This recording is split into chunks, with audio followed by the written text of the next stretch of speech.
The United Nations General Assembly voted overwhelmingly in favor of promoting the Palestinian delegation to an observer state as Israel's war in Gaza is now in its 7th month. Man, it's hard to believe. Now, to chat about this in more detail is our foreign affairs expert, Lisa Daftari, who joins us once again from the City of Angels. Lisa, what does this new status actually mean? Well, it is absolutely a promotion, which has a lot of people really surprised that this is what would happen in the aftermath of a terror attack. There are still hostages being held by Hamas. Palestinian territories are overwhelmingly governed by Hamas and the Palestinian Authority, but they have done not much to prove that they're going to stand against terrorism, that their future doesn't include terrorism, that they're going to release the hostages. And here we go, giving them a promotion. So this is a promotion. It's not a full state status, so they don't have the full veto power of other states, but it in fact is somewhat of a reward. And that's why many states are upset about this. The United States voted against it, and a handful of states abstained from voting, but it is incredibly eye-opening to see what kind of support the UN is giving the Palestinians in the aftermath of such an attack.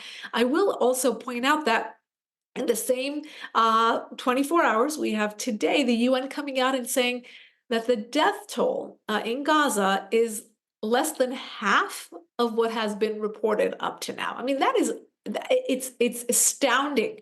I mean, the year 2024, with the amount of reporting and transparency that we all kind of boast about, right? As journalists, as those who are really out here trying to inform people, we're getting our information from a terror organization. And that's what many of us have been trying to say and underscore up to now.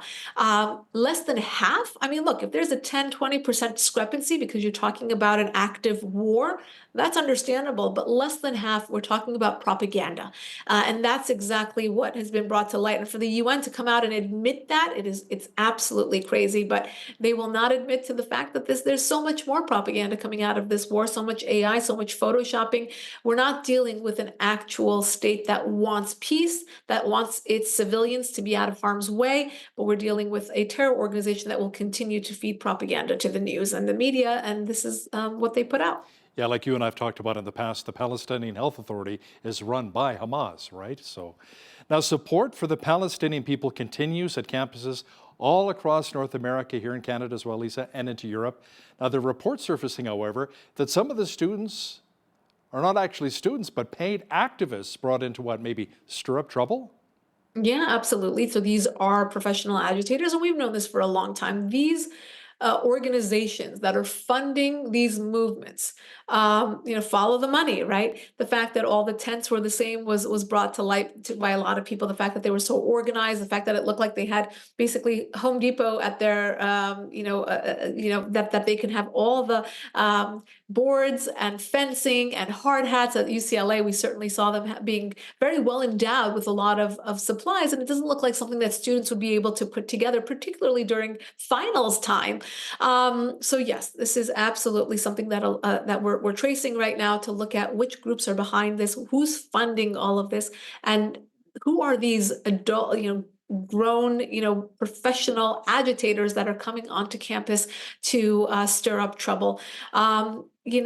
This is up to the schools to root out more than anything. What we're seeing is a lot of these schools not only are not putting a stop to these encampments and the protests, but they're actually telling the police, the local police, not to come when students are calling for help. And that's absolutely crazy. I mean, think about any other movement. Let's say a KKK encampment was put up in the middle of campus. I mean, how many hours would it take to bring that down? And now we're talking about weeks for these encampments that are promoting anti-Semitism and genocide that are allowed to just be in the middle of campus like that. It's truly disappointing to see. On the other hand, Hal, I will also say this.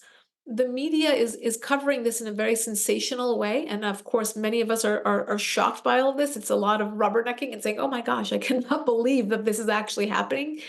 But it's also a small proportion of universities that have these encampments and a smaller portion of students on those universities that support this. So to really say that this is a whole generation that's supporting this, or to say all universities are supporting this, is really to over sensationalize this in a way that is not fair. Well, I know here in Alberta too, the University of Calgary had some tent encampments set up. I think there are over 30,000 students there, and they had between, I don't know, less than 100 students participate. So when you've got over 30,000 students, only 100, you have to look at the numbers there. I mean, it's still substantial, I guess. Now, speaking of students, dozens of students from Duke University walked out of their commencement ceremony, some chanting "Free Palestine" in protest of guest speaker Jerry Seinfeld for his support of Israel. Lisa, the comedian, was there as he received an honorary degree from the school. Yes, this is another story like that. So we'll talk about both sides. On the one hand, yes, it's crazy that anybody would spoil their graduation by walking out on a comedian. He happens to be Jewish. He happens to support the state of Israel. Sure. What happened to tolerance? You're walking out with a degree from Duke, and you cannot tolerate a Jewish comedian at your commencement ceremony. Hal, this is the same generation who missed out on high school graduation because of COVID.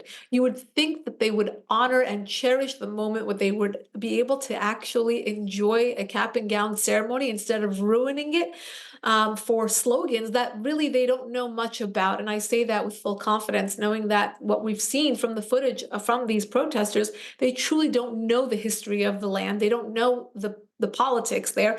And, it's safe to say that it's not about the land and it's not about the politics, but about anti-Semitism and a moment to use this as, being bullies and being able to shout these meaning and senseless slogans. On the other hand, I think there's about 7,000 students who were involved in the commencement and about, a few dozen walked out. So again, a smaller proportion, but they get the headline because they didn't walk out. And that's what they're after, Hal. Of course, we talk about it because this is important. It's important to think that there are college students out there who have these sentiments and are, so radicalized.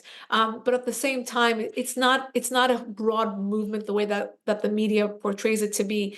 It's unfortunate. We should root it out, absolutely. But I think that we should have more faith in this generation going forward. Now, there's a proposal by the U.S. Senate that would allegedly strip Hamas sympathizing students of federal aid. Tell me more about that. I mean, look, it's not a bad idea, right? It's basically spearheaded by Republicans, but I'm sure that going down the line, this could potentially get bipartisan support in the fact that Hamas is on the FTO. It's on our national terrorism list. So therefore, if you are supporting a terror organization, you should be stripped of any privileges that are American, including financial aid, including your student visas, including any, privileges and opportunities that are given to you here in the United States. You should not be supporting a terror organization that the United States has determined to be a terror organization. It's as simple as that. I think we kind of are so caught up in political correctness that we're fearful to say you're not allowed to support a terror organization. It's pretty simple, and I think that it's a fair assessment. We have freedom of speech, but as we all know, and common sense would dictate, most of what we're seeing on college campuses is not under would not be filed under freedom of speech. It's incitement, it's anti-Semitism, it's so many things, but a lot of it is not free speech. Israel has now opened a third crossing into northern Gaza that would really help increase aid routes during the war with Hamas. But Lisa, let me ask you, will the aid actually make its way to the Palestinian people? Right, that's the question, because we have seen many times that Hamas is the one that gets in the way. We've seen attacks at, the arrival of these aid trucks. We've seen attacks at the pier that is the new, project by the United States and the West to give better aid to the Palestinian people. People only see half the story, and they talk about how the Palestinian people are poor and they're hungry and they don't have the proper supplies right now, and they don't look at this other side. It's like, why are they poor? Why are they hungry? And why are they not getting the right supplies? Well, it's because they're being run by a terror organization, the same terror organization that these college students are supporting. And so why are a better question would be, why are Hamas leaders so rich? Why are they so full and satiated? It's because they are taking advantage of many, many different situations. They're living in Qatar, they're living in Turkey. They are allowed to continue doing what they're doing and taking advantage of the geopolitical landscape and blaming Israel, the UN, the United States for all the problems of the Palestinian people. But if they cared one day for the Palestinian people, they would not do what they're doing. They would not put them in harm's way. They wouldn't put weapons in schools and hospitals and mosques, and they wouldn't keep aid and flour and oil from the Palestinian people. As we've said many times, if you care about the Palestinian people, as many of us do, you need to be calling out Hamas. Egypt has now joined South Africa in its genocide case against Israel. Now, the Egyptian government said it will ask the International Court of Justice to determine that Israel is guilty of failing to prevent genocide against Gaza's civilian population. This is it's an unfortunate side effect of all of this because, as we know, we have some sort of unspoken peace between Israel and Egypt right now. You wouldn't, and I say unspoken, is because the Egyptians have stayed out of this current conflict because they don't want to get involved. Of course, sharing that border, they don't want this to spill into Egypt, and that's why they have said they will not take, under any circumstances, any Egyptian refugees, any Palestinian refugees coming over from the war. And of course, now that Israel is starting its entry into Rafah, they're worried about that spillover into Egypt. So very quickly, Egypt has jumped on this case against Israel in terms of genocide. It's more of a public positioning more than anything else. I don't think this will affect how they feel about Israel or behind the scenes. And I say that not because that Egyptians are Zionists, but because they do care about keeping terrorism outside of their borders and therefore have that in common. And that is what, that's what leads to harmony in the region. And that's what we saw in the Abraham Accords. They do not want terrorism within their borders. We're talking about moderate Arab states. We're talking about Israel. We're talking about Egypt and Jordan, who were not signed on to the Abraham Accords, but feel that same way, including Saudi Arabia. You can add that to the list as well. So I think that this is, just a public posturing more than anything else to say we're against all of this. So, don't kind of write our names on the list of, and don't come after us. So we shall see. But this is just another, political side effect of everything that we're watching. The United Nations World Food Program, Lisa, announced that at least 300 people have died and more than 4,000 homes were destroyed or damaged due to flash flooding that hit northern Afghanistan. A lot of tragedy in that region.